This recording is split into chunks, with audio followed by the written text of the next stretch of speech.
Well, it may be the second week in November, but it's beginning to look a lot like Christmas, or at least temporarily. Heavy lake effect snow. I photographed this earlier today. Visibility is under half a mile as some of those bands push through. We saw a few inches here in Valpo. Looking regionally, Rockford came in at the highest in Chicagoland, 5 inches. Portage with 4 inches.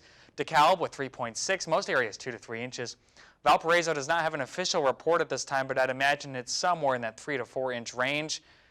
It didn't stick on the roads for a while, but once it did, it made those roads slick, and I'm still hearing reports that the roads are awfully slippery here in the region, so make sure you're traveling safely.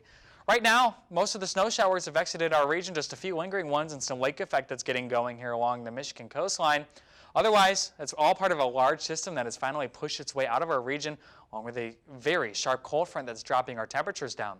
We have a winter weather advisory in effect through 9 o'clock. That should be expiring early. We're just about done with the snowfall. Winter storm warnings extend up the lakeshore where they could see perhaps up to a foot of snowfall through the day tomorrow. And all these winter weather advisories are for that system snow. They should be expiring shortly as well.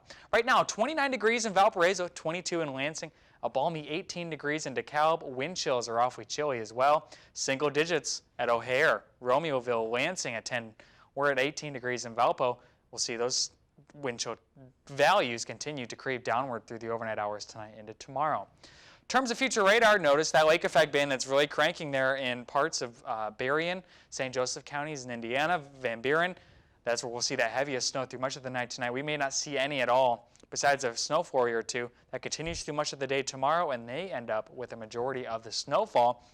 Looking at the NAM model there, we could see isolated totals up to a foot here in this region and extending down through South Bend, Warsaw, all the way through the central part of the state. They could see some of that lake effect continue. We're going to be missing out on most of that. What we won't be missing out on is the cold wind chills, 1 degree by tomorrow morning, and the negatives here across the state line. That continues through much of the day. Most areas don't get above 5 or 6 degrees for our wind chill throughout much of the afternoon tomorrow.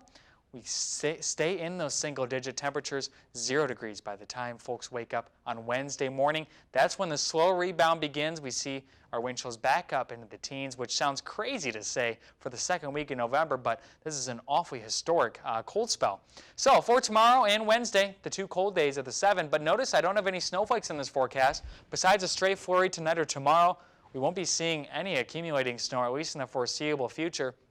We begin a gradual warm-up trend through the weekend, and the next week we'll be back up in the 40s, which isn't quite at average, but it's a lot closer than where we will be for the next few days.